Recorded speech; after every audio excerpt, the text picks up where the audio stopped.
या अल्लाह या रहमान या रहीम या करीम। अल्हम्दुलिल्लाहि रब्बिल आलमीन वस्सलातु वस्सलामु अला सय्यिदिल मुरसलीन मुहम्मदिन व अला आलिहि व अस्हाबिहि अजमाईन, अम्मा बाद। अऊज़ु बिल्लाहि मिनश शैतानिर रजीम, बिस्मिल्लाहिर रहमानिर रहीम। वल्लज़ीना ला यशहदूना ज़ूरा व इज़ा मर्रू बिल्लग़्वि मर्रू किरामा। वक़ाल अल्लाहु तआला क़द अफ़लहल मुअमिनून अल्लज़ीना हुम फ़ी सलातिहिम ख़ाशिऊन वल्लज़ीना हुम अनिल लग़्वि मुअरिज़ून। सदक़ल्लाहुल अज़ीम। वक़ाल नबी सल्लल्लाहु अलैहि वसल्लम मिन हुस्नि इस्लामिल मर्इ तर्कुहु मा ला यानीह औ कमा क़ाल अलैहि सलातु वस्सलाम।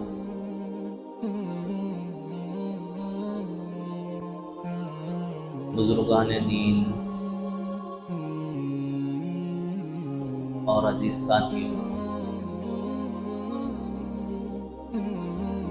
अल्लाह ताला ने अपने दीन मतीन में दीन इस्लाम के मानने वालों के लिए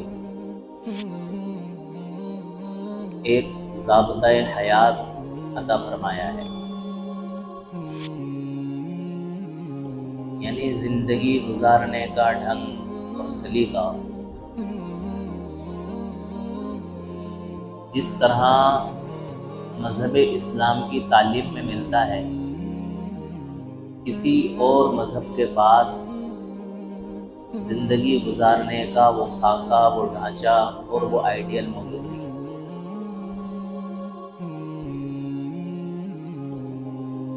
मज़हब इस्लाम ही वो वाहिद और तन्हा मज़हब है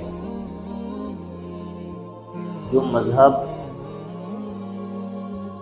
एक इंसानी फितरत के मुवाफिक और मुताबिक है।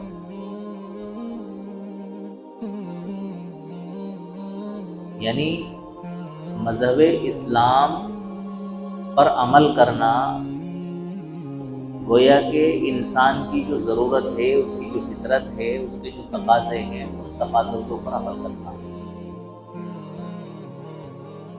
अब आप सोचेंगे कि भाई इंसान के कुछ जायज़ तकाज़े भी होते हैं, कुछ नाजायज़ तकाज़े भी होते हैं।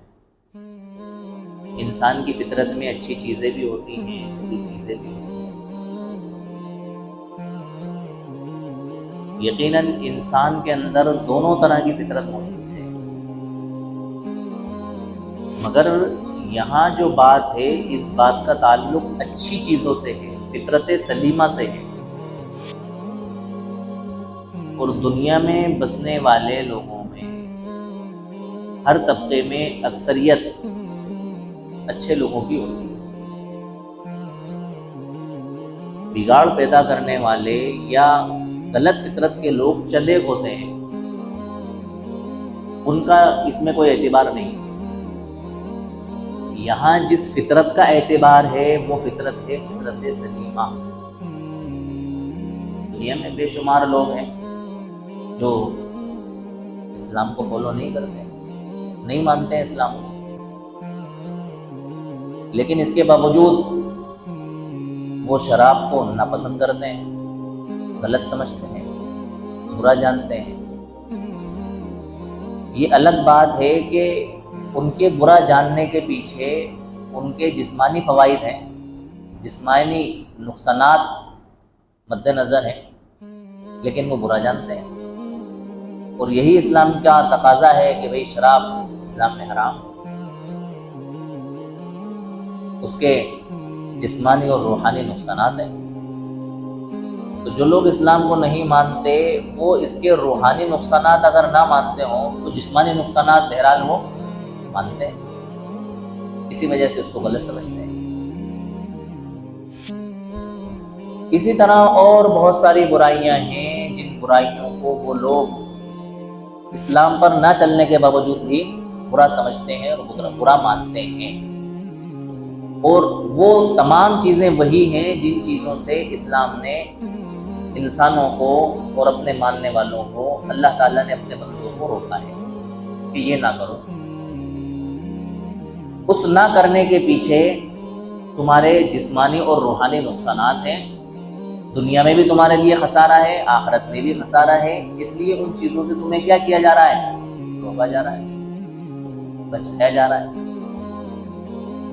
लेकिन बसा औकात इंसान के नफ्स पर उसकी ख्वाहिशात और उसके नफ्स का तकाजा इतना गालिब होता है कि इंसान अपना नफ़ा नुकसान भूल जाता है और अपनी ख्वाहिश और अपने नफ्स के तकाजे को पूरा कर बैठता है।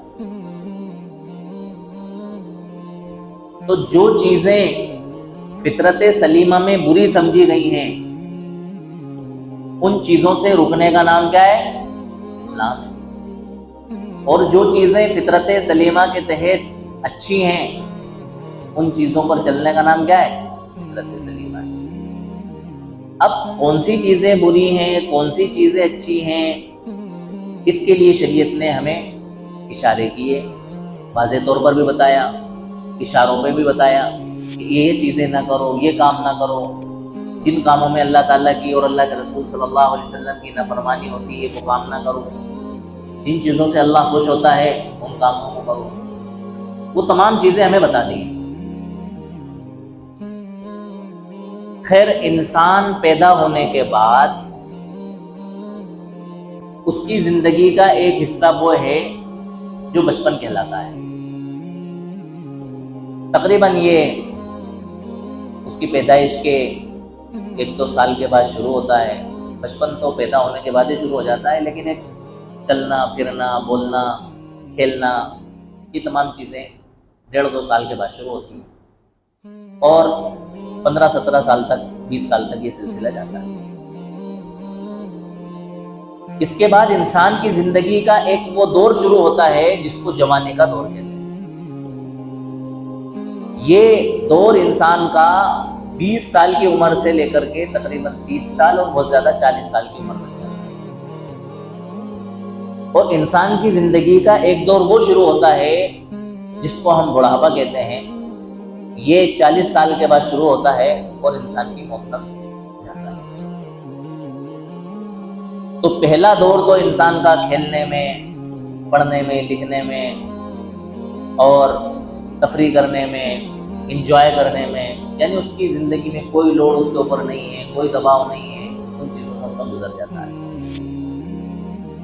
और बुढ़ापा, उस वक्त इंसान की अकल मजबूत हो जाती है लेकिन हाथ पैर उसके कमज़ोर हो जाते हैं, जज्बात उसके सर्द पड़ जाते हैं। एक उमंग, फिकर, लगन, वलवला, जोश, एक जो जज्बात होते हैं वो तमाम जज्बात इंसान के बुढ़ापे में क्या हो जाते हैं? ठंडे पड़ जाते हैं। हिल्म उसके अंदर आ जाता है, बुर्दबारी उसके अंदर आ जाती है, लेकिन वो बहुत कुछ करने के लायक नहीं रहता। इंसान के पास अपनी जिंदगी का जो सबसे ज्यादा कीमती दौर और वक्त होता है वो है उसकी जवानी का दौर। इस जवानी के वक्त में इंसान के पास जज्बात भी होते हैं, इंसान के आज़ा में कुव्वत और ताकत भी होती है, इंसान के पास काम को करने की सलाहियत भी होती है और वो तमाम मौके इंसान के पास मौजूद होते हैं कि अगर वो किसी काम को करना चाहे तो अपने जज्बात में उस काम को वो क्या कर सकता है? अंजाम दे सकता है। लेकिन यही वो जवानी का दौर होता है कि इस जवानी के दौर में अगर इंसान को अच्छे बुरे की तमीज ना कराई जाए, उसको अच्छे और बुरे से आगाह ना किया जाए, तो इंसान एक सही राह पर चलने की बजाय गलत राह पर चल पड़ता है और अपनी जवानी के जो कीमती औकात थे उन औकात को क्या कर देता है? ज़ाय कर देता है। और आज सारी दुनिया के अंदर जो रोना पीटना है वो यही है। चाहे वो लोग मुसलमान हो या मुसलमान ना हो, दुनिया के किसी भी मुल्क में, किसी भी खित्ते में, किसी भी कोने में रहते हो, हर नौजवान की ये शिकायत है कि इस फितने के दौर में नौजवान अपने वक्तों को ज़ाय कर रहे हैं, अपनी जवानियों को ज़ाय कर रहे हैं और अपने कीमती लम्हात यूं ही रायगा और बेकार कर रहा है। तो इस वक्त का सबसे बड़ा अलमिया हमारे सामने ये है कि नौजवानों को बेहरा रवि से रोका जाए। गलत पटरी जो उन्होंने पकड़ ली है, गलत लाइन पर जो वो चल पड़े हैं, गलत सोहबतें जो उनको मिल गई हैं, गलत तरबियतें जो उनको मिल गई हैं, उससे उनको छुटकारा दिलाया जाए। खुदा की कसम, इस्लाम के अलावा किसी कल्चर में ऐसी तालीम और तहजीब नहीं है कि जो लोगों को ऐसा बचपन से खुगर बना सके कि वो अपनी जवानी को महफूज बना सकें और अपनी जवानी को बेराहरबी से बचा सकें।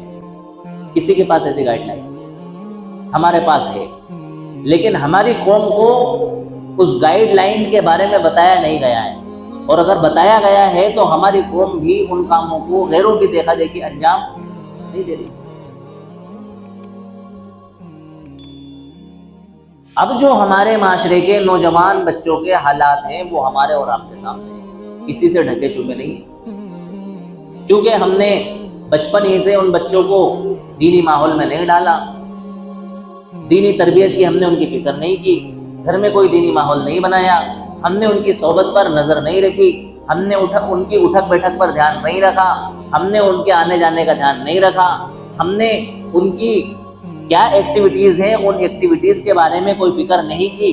अब जब वो बच्चे हमारे हाथ से निकल गए तो हम सारी दुनिया में शिकवे शिकायतें करते फिर रहे हैं, बच्चा बिगड़ गया है, बच्चा जवान हो गया है, उसकी माँ की नहीं सुनता है, बाप की नहीं सुनता है, बदतमीजी करता है, धमकियां देता है, वगैरह वगैरह। ये सारी शिकायतें आए दिन हमारे सामने हैं। एक बच्चे के वालिद ने मुझे बताया, बच्चे की कोई खास उम्र नहीं, 13-14 साल, किसी बात पर बाप ने जब अपने बच्चे को डांटा तो वो बच्चा घर की आखिरी छत पर चढ़ करके बाप को ये धमकी दे रहा है कि अगर आपने अब मुझे परेशान किया या डांटा, मुझसे कुछ कहा तो मैं छत पे से कूद जाऊंगा। और उन्होंने आके मुझे ये बताया कि वो देखो इसे हरकत कर रहा है, आप समझाओ थोड़ा सा। तो बच्चे इतने बिगड़ चुके हैं और इतनी गलत राह पर चल चुके हैं कि अगर उनको माँ बाप समझाने की कोशिश कर रहे हैं या उनकी फिक्र कर रहे हैं, उनको नफा नुकसान से आगाह कर रहे हैं, तो वो बच्चे अब क्या कर रहे हैं, अपने पेरेंट्स को धमका रहे हैं। और हकीकत ये है कि ये वाकयात उन पेरेंट्स के साथ पेश आ रहे हैं जिन पेरेंट्स ने अपने बच्चों को लाड़ प्यार में सेठ और नवाब बना दिया, इतना लाड़ दिया, इतना प्यार दिया कि उनको सर पे बिठाया, उनकी तमाम ख्वाहिशें पूरी करी, उनकी तमाम जरूरतें पूरी करी, हर बात पर उनको लब्बैक कहा। अब जब वो बड़े हो गए, किसी बात में उनकी चाहत पूरी नहीं हो रही है, कोई तकाजा उनका था वो तकाजा इत्तिफाक से पूरा नहीं हो रहा है, तो वो बच्चे क्या कराएं, हम घर से निकल जाएंगे, हम खुदकुशी कर लेंगे, सुसाइड कर लेंगे, हम फरार हो जाएंगे, छत से कूद जाएंगे, वगैरह वगैरह। तो मेरे अजीजों, हम लोगों की बहैसियत मुसलमान ये जिम्मेदारी है कि हम शुरू से अपने बच्चों की दीनी माहौल में तरबियत करें। आज तो हमारी कौम का ये आलम हो चुका है कि नाम के अलावा हमारे पास कोई शनाख्त इस बात की बाकी नहीं रह गई है कि हमारे बच्चों को देख करके ये कहा जा सके कि मुसलमान के बच्चे। सिर्फ नाम से पहचाना जा सकता है कि ये मुस्लिम हैं।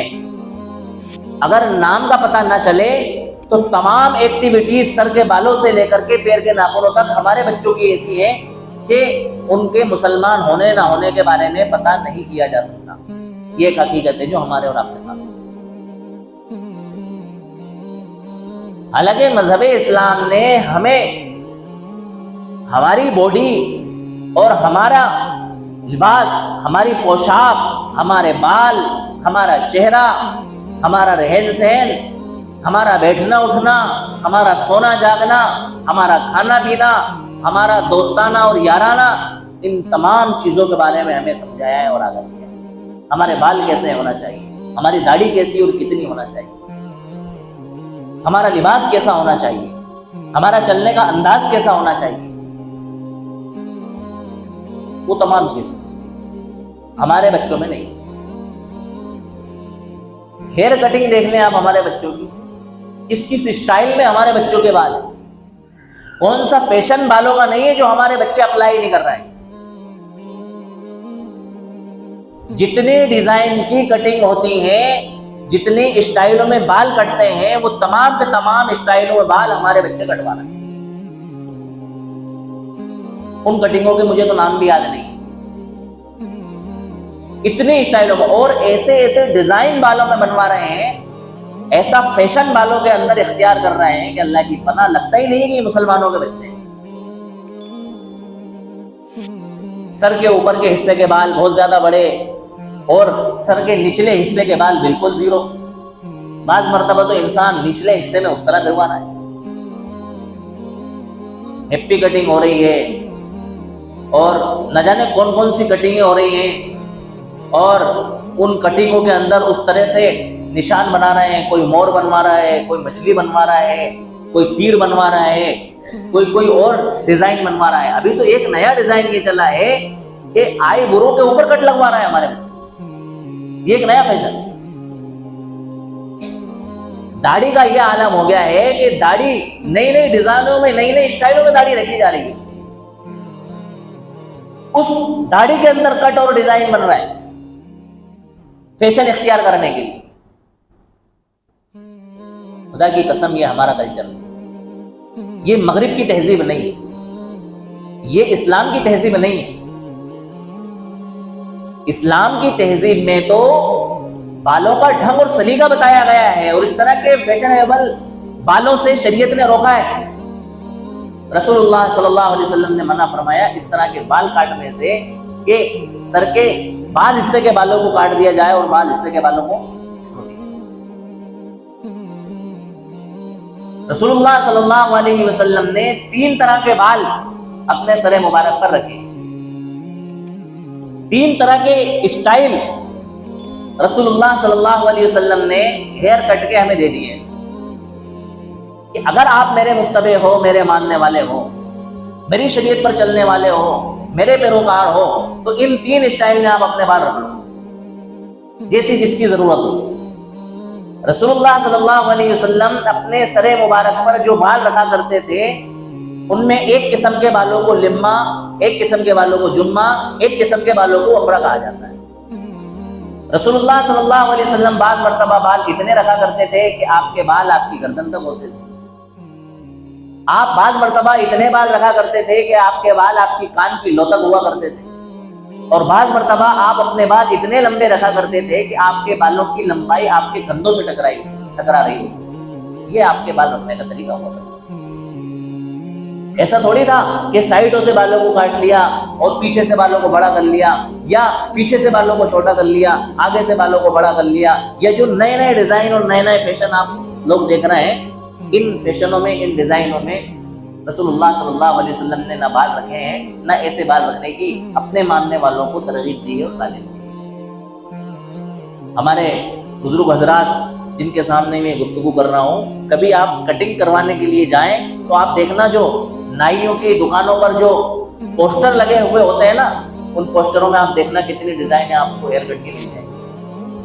बाकायदा हमारे नौजवान उन हेयर कट स्टाइल पोस्टरों को देख करके बताते हैं इस डिजाइन के बाल मेरे काटना है, इस स्टाइल में मेरे बाल काटना है।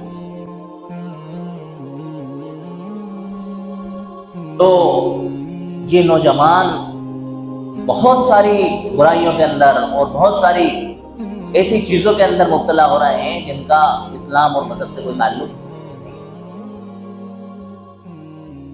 एक नया फैशन हमारे नौजवानों में चल पड़ा है कि हाथों के अंदर गोप बांध रहे हैं, काले धागे बांध रहे हैं। बाज अल्लाह उनको हिदायत दे, समझ दे, बदअकीदगी का शिकार होकर के दरगाहों के धागे बांध रहे हैं। ताज्जुब करेंगे आप, दरगाहों के धागे गले में और हाथों में अकीदत के साथ हमारे बच्चे और हमारे नौजवान और हमारी ख़वातीनें बांध रही हैं। आप यकीन करें, अगर उन धागों से उन बांधने वालों का ये अकीदा जुड़ा हुआ है कि इन धागों से हमें नफा पहुंचेगा, इन धागों से हम नुकसान से बच जाएंगे, इन धागों से हमारा काम बन जाएगा, इन धागों से हमारा फला मकसद हासिल हो जाएगा, पसंद होता है कि ऐसे अकीदे की वजह से इंसान इस्लाम से बाहर हो जाता है। पता ही नहीं हमारी कौम को। गेर भी हाथों में धागे बांधते हैं, उन गेरों की देखा देखी हमारी कौम ने हाथों में धागे बांधना शुरू किया। बाज लोगों की तो ये सोच ही नाउजुबिल्लाह कि हमारे हाथ में धागा बंधा हुआ होगा तो लोग हमें मुसलमान नहीं समझेंगे, और कोई मुसलमान होने की वजह से अगर हमारे साथ हादसा होने वाला होगा तो इस धागे की वजह से वो हादसा रुक जाएगा कि यार इसने हाथ में धागा बांध रखा हुआ है, ये तो कोई गैर मुस्लिम लगता है। ये हमारे अपने लोगों की सोच। गलों में धागे बांध रखे, धागे लटका रखे हैं,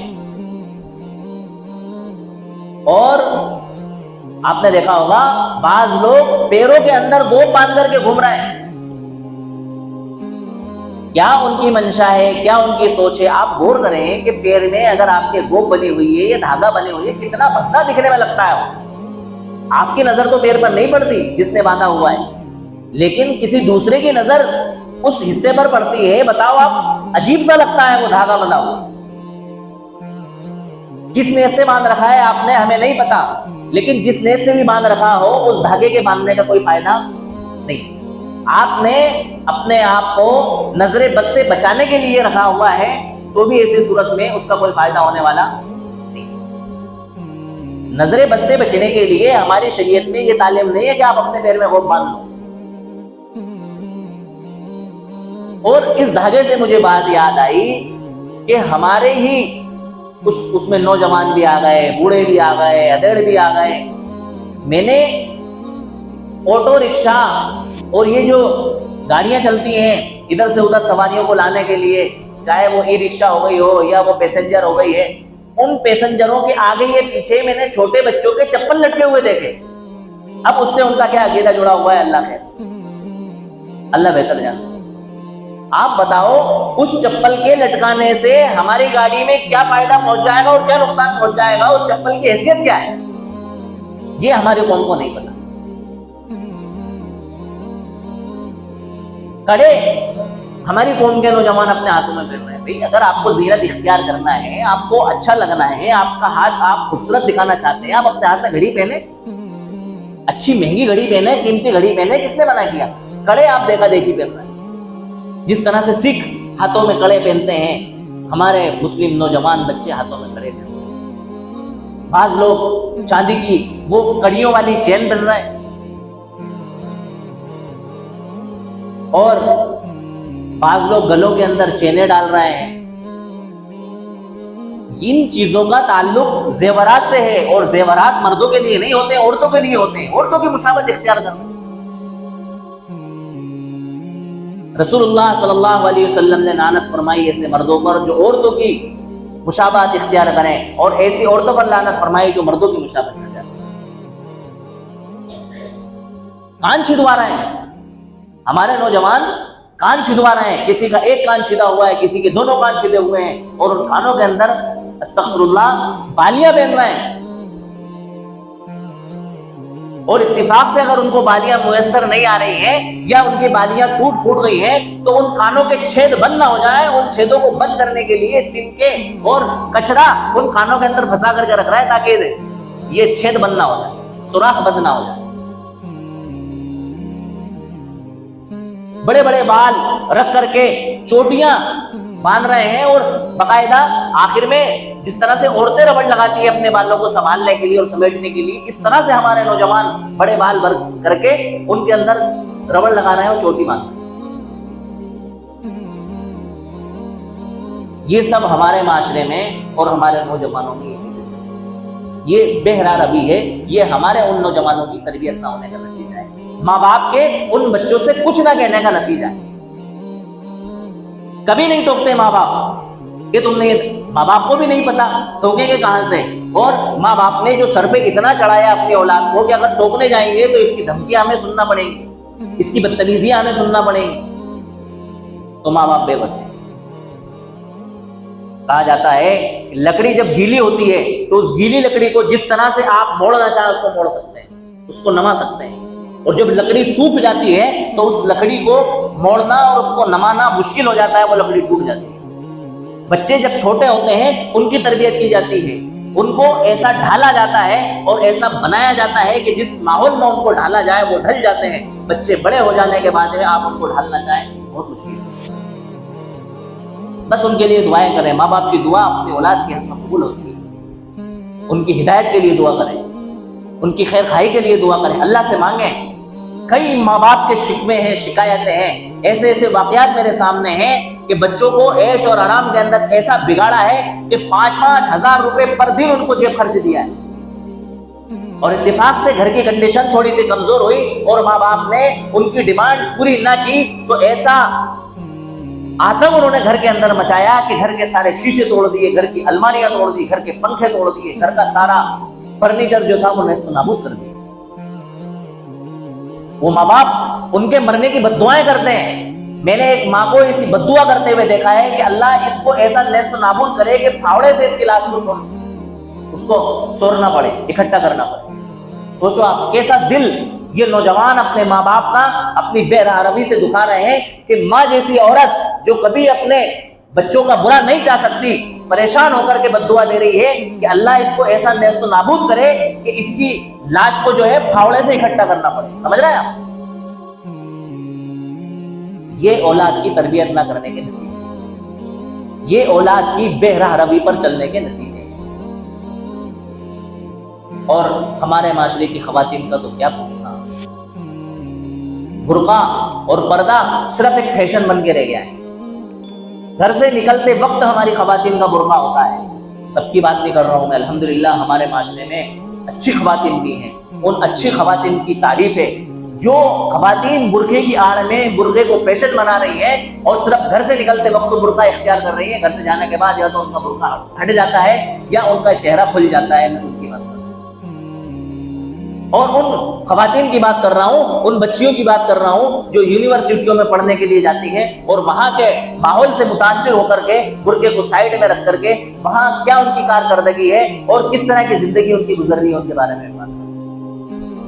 चारों तरफ से हमारा माशरा जो है ना गुमराही के अंदर मुब्तला हो चुका है। नौजवान बच्चों की क्या बात करें, नौजवान बच्चियों की क्या बात करें, नौजवान लड़कों की क्या बात करें, नौजवान लड़कियों की क्या बात करें। तालीम का भूत ऐसा सवार हमारी कौम पर हुआ है कि तालीम के नाम पर बच्चों की तालीम की फिक्र और कोई उनकी कोशिश हमारे लोगों के अंदर नहीं है। 10वीं हमारे बच्चे ने पढ़ ली, बहुत ज्यादा पढ़ लिया, 12वीं बहुत ज्यादा पढ़ लिया, हमारे बच्चों ने बहुत पढ़ लिया, 8वीं हमारे बच्चों ने पढ़ ली, बहुत ज्यादा पढ़ लिया, लेकिन लड़कियों को यूनिवर्सिटी तक पहुंचाने की हमारी कौम की अपनी।